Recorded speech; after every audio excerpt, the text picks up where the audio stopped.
The morning sun glimmered over Prestige High School, the most elite school in the city. Luxury cars lined up at the gates, their engines humming softly as rich parents waved goodbye to their children. Designer bags, sparkling shoes, and laughter that echoed privilege filled the air. And then she appeared, Katherine, a simple girl with worn-out sandals, a small backpack, and no uniform, just a plain white shirt neatly tucked into a long skirt. She walked through the massive school gate, clutching her admission letter like it was her lifeline.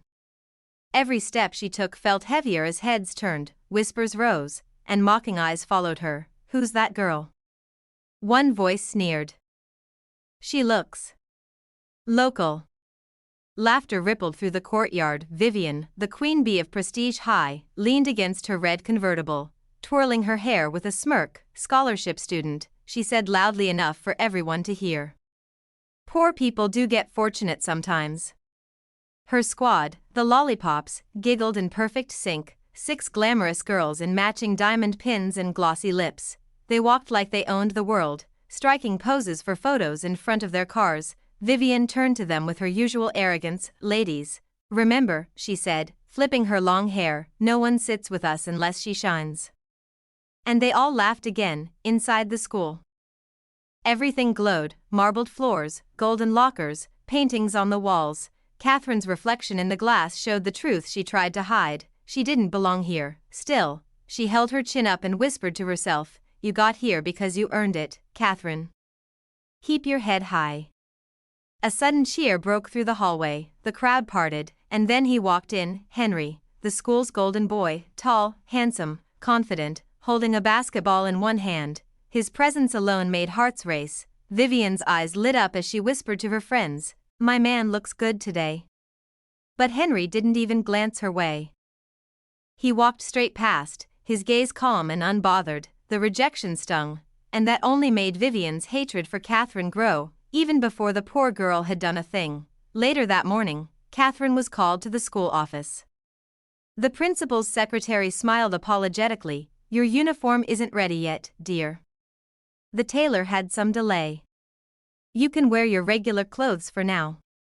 Katherine nodded politely and walked out. As she passed a group of students, one whispered, "At lunchtime." The cafeteria buzzed with noise, laughter, perfume, and luxury food trays. In one quiet corner, Katherine sat alone, eating jollof rice from her small lunchbox. The aroma was warm and homely, nothing fancy, but it was hers. Vivian and her girls strutted by, their trays stacked with fries and smoothies. Vivian wrinkled her nose dramatically. What's that smell?"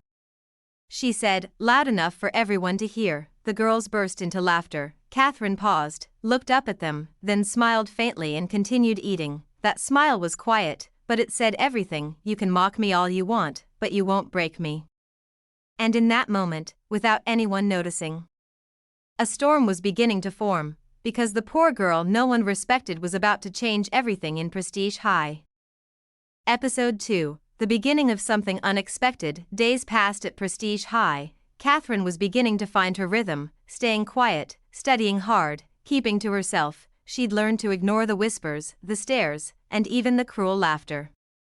But one morning in class, something happened that would change everything. Henry, the most admired boy in school, stood at the front of the class, furious. A boy from the back had accidentally spilled juice on his desk. The room fell silent as Henry slammed his book shut. The room fell silent as Henry slammed his book shut. "Do you even know how much this desk costs?" he barked, his voice echoing through the hall. The boy stuttered, terrified. Everyone stared, afraid to speak, everyone except one person, Katherine. She stood up slowly, her calm voice breaking through the tension. "It was an accident, Henry. You don't have to talk to him like that."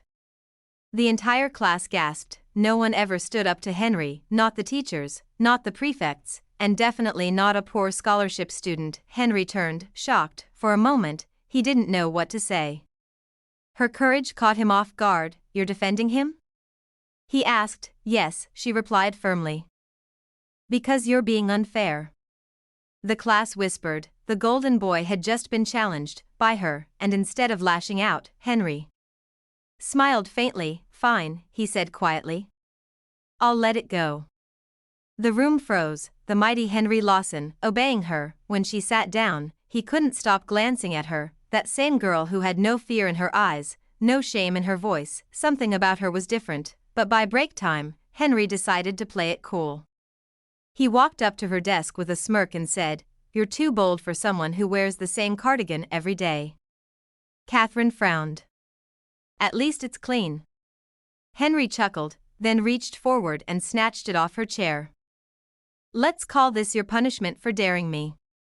The class erupted in laughter. "Give it back," she said, standing up, but he only walked away, spinning the cardigan around his finger. That moment, that little childish act, was how it began. The next morning, Katherine needed her cardigan. It was part of her school uniform, so she went to find him. She saw him in the canteen surrounded by his friends, Vivian among them, sitting close, pretending she owned him. Katherine approached, her voice steady. "Henry, please. I need my cardigan back." Henry leaned back in his chair, pretending not to hear. The boys around him laughed. "Poor girl wants her cardigan," one teased. Henry stood up, brushing imaginary dust off his uniform, and walked away. The others booed and clapped mockingly. Katherine's cheeks burned with embarrassment, but she didn't cry. Instead, she whispered under her breath, "You'll give it back one day." And she was right, because every time Henry saw her after that, her stubborn eyes, her quiet dignity, her refusal to bow, something inside him stirred. He started finding excuses to pass her desk, to tease her gently, to hear her voice, and each day, he fell a little more. Weeks later, Henry finally gave her the cardigan. It was washed, ironed, and neatly folded. When he handed it to her, he said softly, "I'm sorry for keeping it. I just wanted to see you again." Katherine blinked in confusion. "What?" "I guess you fascinate me," he admitted. She laughed lightly. "You've got a strange way of showing it." He smiled. "Maybe.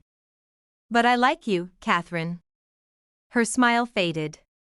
"You don't even know me, Henry.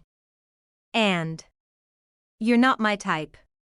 He stared at her, stunned. No one had ever told him no before, not once, and at that moment, Henry Lawson made up his mind, he was going to prove his love for her. From that day on, he began to change. He helped her carry books after class, he defended her when people mocked her, and every time she tried to ignore him. He found another way to make her smile. Rumors started spreading. "Did you hear? Henry likes the poor girl." "Impossible. Vivian will destroy her." And Vivian did try. She warned Katherine in the hallway, pushed her books off her desk, and whispered cruel things. But Katherine stood her ground. She didn't fight back, she just smiled, and that made Vivian even angrier. Still, nothing, not the gossip, not the insults, could stop Henry. He followed Katherine everywhere like she was the only thing that mattered in the world, and slowly, she began to believe him.